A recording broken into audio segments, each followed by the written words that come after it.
Good morning, beloveds. I have my snuggle bug. If he'll turn his head, well, you can kind of see because of the way his nose is. This is Dante. Right? This is Dante. He's being adorable. Okay. And he's distracting me, so... Okay, we are here to do a new design for living. Well, all right then. He's now sitting in the sunbeam. Let's do the housekeeping. And all the housekeeping is me reminding you that we are Creative Life Spiritual Center. Website is creativelife.org. Constant contact email, info@creativelife.org. That will get you on a mailing list. They get you one email a week, tells you what's going on for the week and the month, and the hot links are hot. If it says click here now, it means it. It will take you right to the information or the person that can help you get it. It will also, it's also, like I said, one email a week. It's a real person doing it. He just doesn't have time for more than that unless something unusual happens, which, considering we live on the Gulf Coast, is almost always weather related. And then it is also a blind CC, which means nobody else will see your email. So you won't end up on anybody else's email list because of us.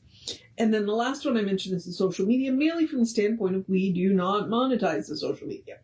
We don't want to deal with the ads any more than you do. So we ask you instead to go like, subscribe, follow, based on which platform you are on, and then engage with the individual post by reacting to the post, commenting on the post, and sharing the post.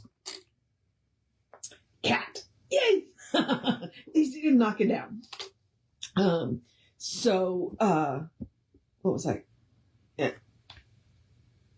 Hang on. Oh, I was going to tell you what the social medias were, which is Creative Life Spiritual Center or Creative Life Spark, and I'm the running of Ryan on the social medias that I am on. So there is that. Okay. New Design for Living is one of the last books that Ernest wrote. And what it is the process of science of mind. I have taken to use it, reminding you that we are only a religion for government paperwork. We're really a philosophy. We're more a way of life. And that is exactly what this book is. This is a way of life. This is Ernest laying out the process of how to do science of mind. It's been very interesting, and we are starting a new chapter today. We are starting chapter 9, which is You Are Creative. And if there was anything else I was going to say, I don't remember it right now. So let me just put my glasses on, turn my light on, and let's get this. And he always starts the chapters with a quote from somebody. Sometimes I know who they are. Most of the time I don't. Because these books were written 70 years ago. So, all right. So here's the quote we are starting with. For many things we can find substitutes, but there is not now, nor will there ever be, a substitute for creative thought. And that is Crawford H. Greenwald. The universe appears to be a continuous creative process. In trying to ascertain what started this process, we find that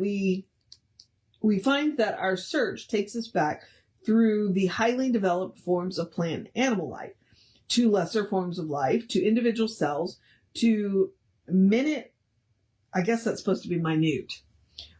viruses, which seem to show signs of life, as well as a crystal formation, on back to individual atoms, which in turn resolve themselves into protons, neutrons, and electrons, which are only concretions of pure energy. And honestly, since this book was written, we've gone further than that, and we now know about quarks and omicrons and photons. So we keep getting smaller. And the contention is that consciousness goes all the way down.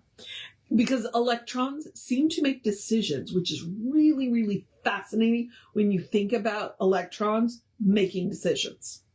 So, at this point, we find ourselves back at the beginning of any creativity process. But what was in, but what was involved? It would seem that there are only three things which are united in a larger unity. This entire relationship was nicely put by physicist Paul E. Sabine, that's Sabine, if you want to look him up, when he wrote the full realization of the free conscious self I am making a mess of this quote. Hang on. Punctuation's a little weird and I'm not doing it justice. Okay. So, this entire relationship was nicely put by physicist Paul E. Sabine when he wrote the full realization of the free conscious self, the I that governs and controls under natural laws the atoms of the physical body. There's a space here because they left out part of the quote. ...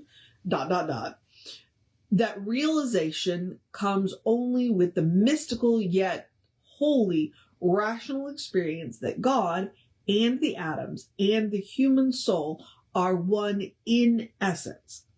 A spiritual trinity, three expressions of the living soul of a living universe. We find that there is only one thing from which all else emanates. Thought, mind, intelligence, an infinite thinker, God, spirit. The name means little except for the meaning that we give the name.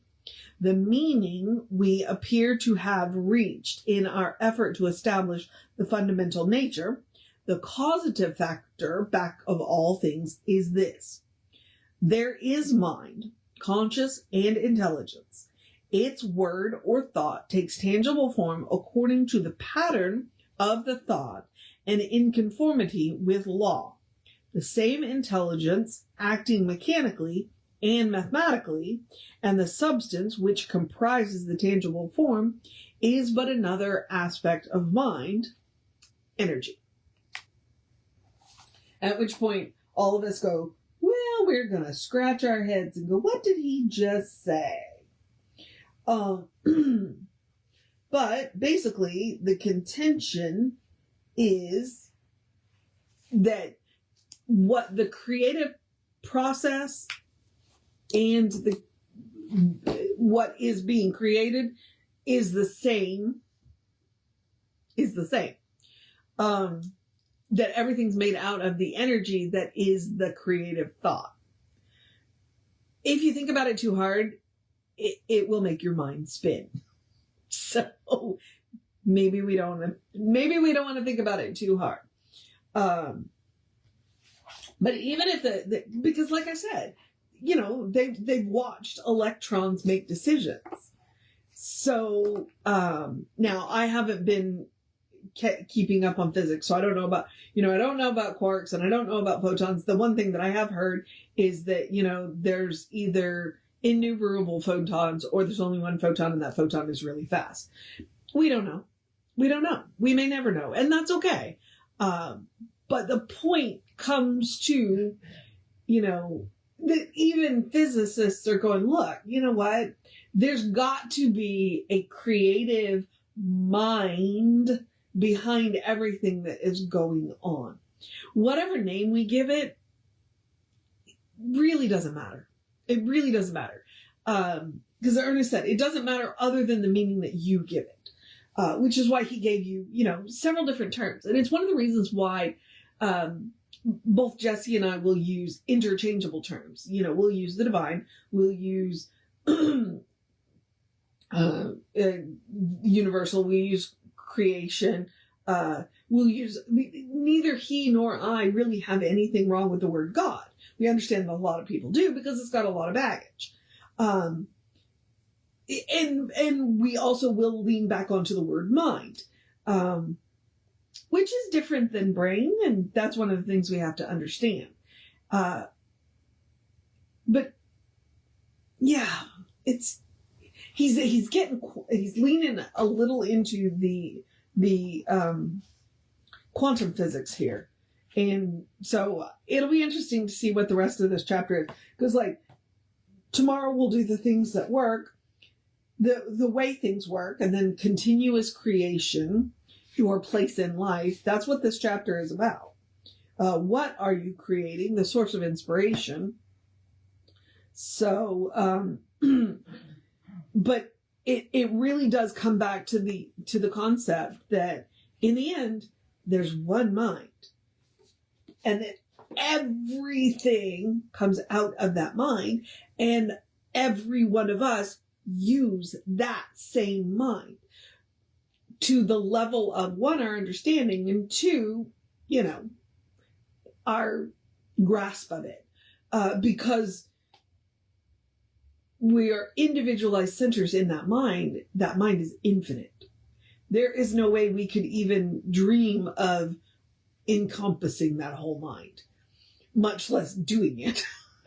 So, but because we are using that mind, it means that there are a lot of things that we might think that we're not capable of doing, but because we are using the one mind, we probably are, if we're willing to allow ourselves to do it, at which point I hear Yoda echoing me in my head.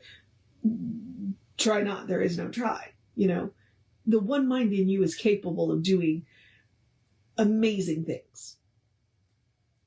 Where we fail is when we try rather than just doing. So, because when we try, then we're setting limits on ourselves. But that is also semantics. So, because one of my other favorite quotes is that a master has failed more times than an apprentice has tried. So, but they just keep getting up, and I'm not even going to say trying again, doing it again. It's like they're going to get up and go again. It's like, okay, you know what? I've got the one mind in me. I can do this. I'm not trying to do this. I can do this. And some days, that's what it does come back to. Semantics. So, there's a Henry Ford quote about the honeybee. According to everything we know about aerodynamics, the honeybee shouldn't be able to fly. Fortunately, the honeybee doesn't know that and makes a little honey every day. So, yeah. What am I trying to say here? Maybe stop trying and recognize that the mind within you is capable of doing. All right. We'll pick up with the way things work tomorrow. I'm going to move on into the process of my day because I've now thoroughly confused myself. But if you walk away with nothing, remember, electrons make decisions. Consciousness goes all the way down and it goes all the way up. All right, beloveds. I'm going to encourage you to have a great day, wondrous day, a fantastic day, a magical day, an enchanted day, a wonderful day, an awesome day, an amazing day. Enjoy the cooler morning day. Have you prepared for Valentine's Day? A drink plenty of water day, a cuddle your fur babies day, a tell somebody you love them day, a go look in the mirror and tell yourself you love you day, a try out different words for the divine day, a creative day, a do something new day, a take care of yourself day, a make sure you make time to sit down day. I would love to tell you to take a nap today, but that's not on my docket day. An eat something really amazing day, a dance in the sunshine day, because it's a really pretty day out there for us, day, a good day, and if that's too much pressure, simply have a day. You are enough, just as you are. You are a beloved expression of the divine. You are spirit in motion, God in action, a brilliant light, a divine spark, a beautiful masterpiece, and a work in progress at the same time, at your own pace. Is my favorite part of that sentence. And as Roman Jesse likes to call us, you are a godly. So explore the truth of your being. Get to know who the divine knows you to be. Because the divine knows you to be good.